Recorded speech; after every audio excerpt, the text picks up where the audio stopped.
बंसीलाल और उनकी पत्नी सुशीला ने अपनी पूरी जिंदगी मेहनत से अपने इकलौते बेटे अजय को पढ़ाया था। बंसीलाल एक छोटे से गांव में खेती करते थे और सुशीला घर घर जाकर लोगों के कपड़े सिलती थी। उन्होंने बहुत मुश्किल से अजय को शहर भेजकर इंजीनियरिंग की पढ़ाई पूरी करवाई। वे दोनों अजय के लौटने का बेसब्री से इंतजार कर रहे थे। सोच रहे थे कि अब उनके दुख के दिन ख़त्म हो जाएंगे।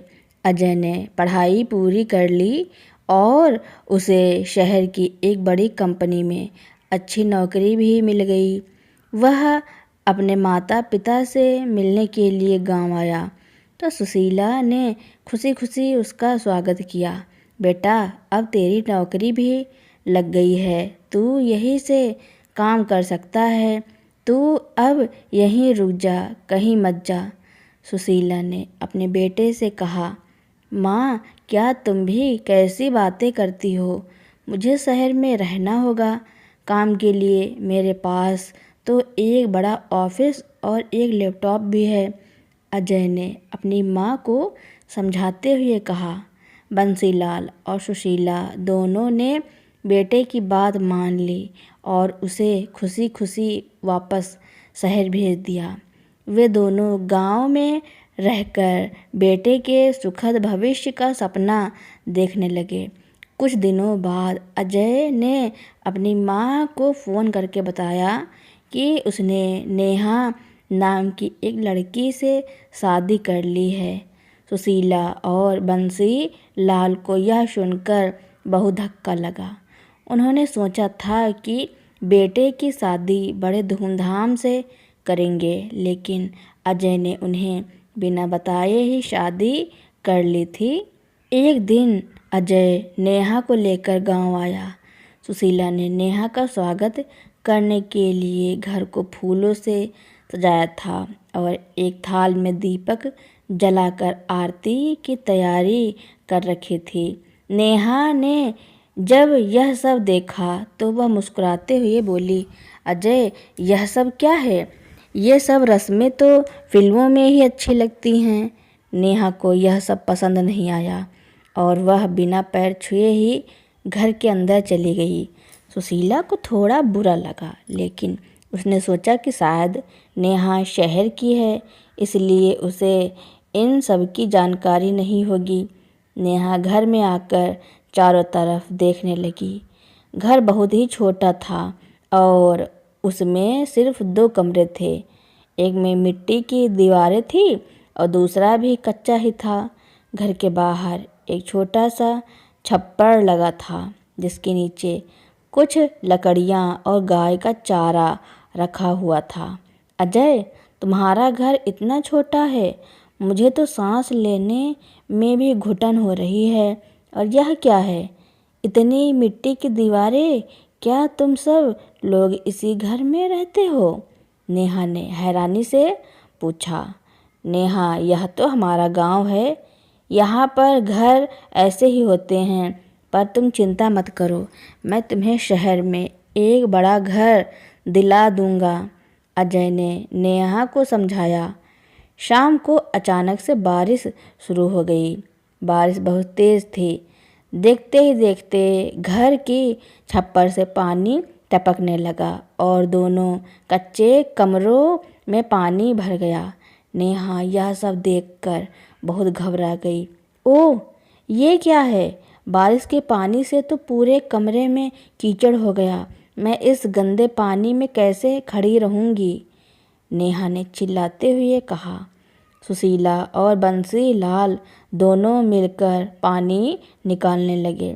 तभी नेहा ने सुशीला से कहा, ये बुढ़िया, इधर भी पानी भरा है, इसको भी साफ कर।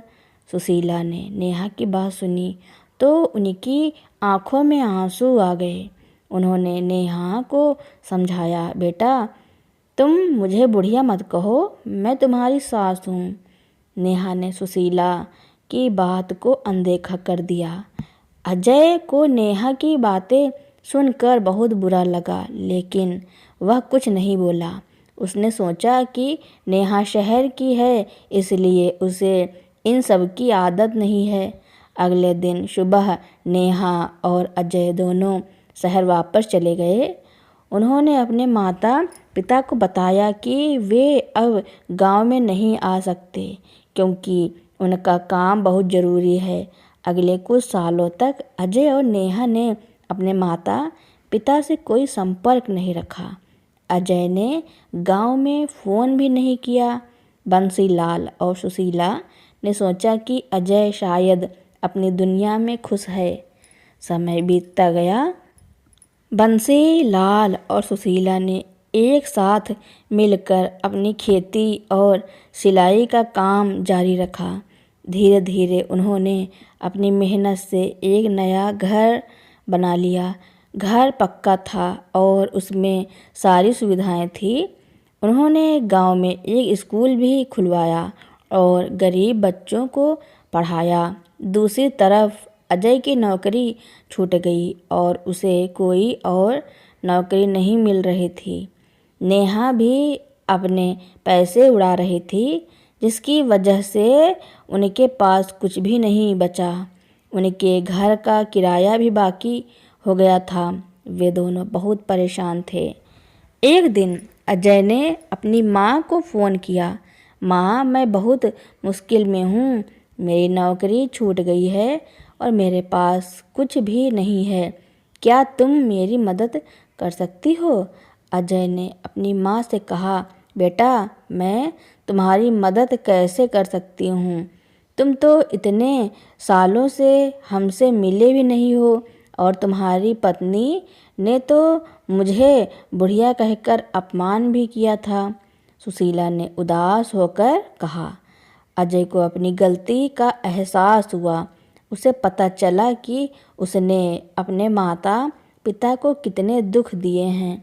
वह शर्म से अपना सिर झुकाकर बोला, माँ, मुझे माफ़ कर दो।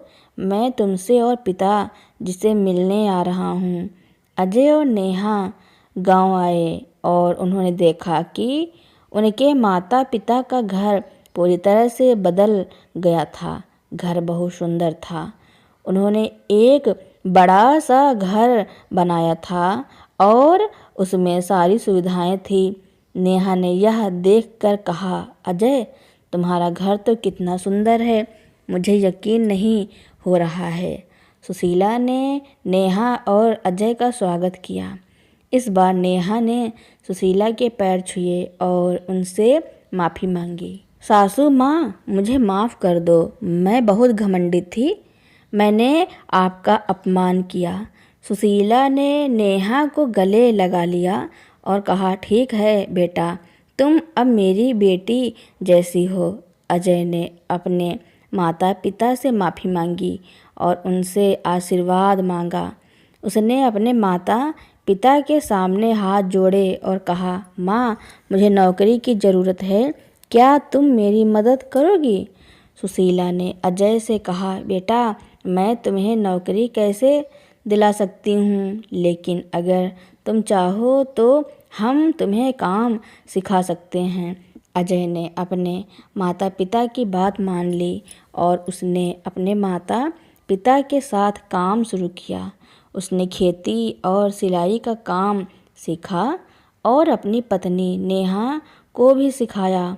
धीरे धीरे अजय और नेहा को काम में सफलता मिली।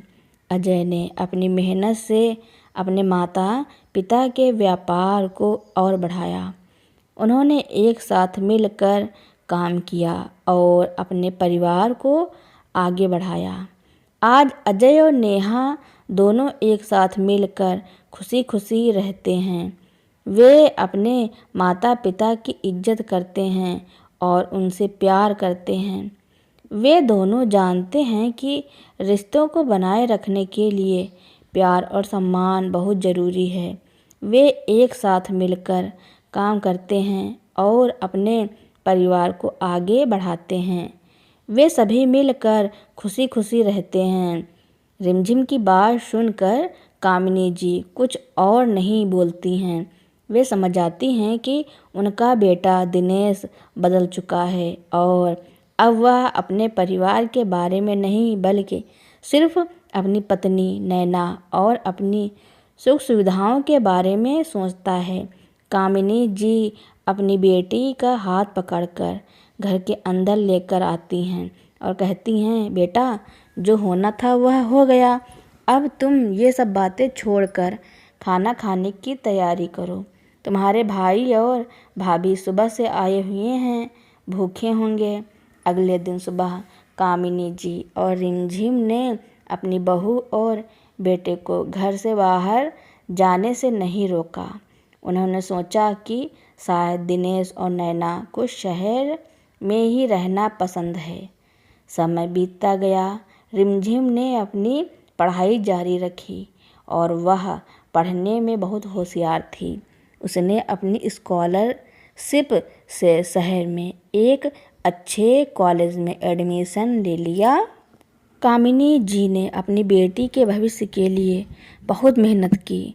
उन्होंने घर घर जाकर लोगों के कपड़े सिलना शुरू किया ताकि वे अपनी बेटी की पढ़ाई का खर्च उठा सकें।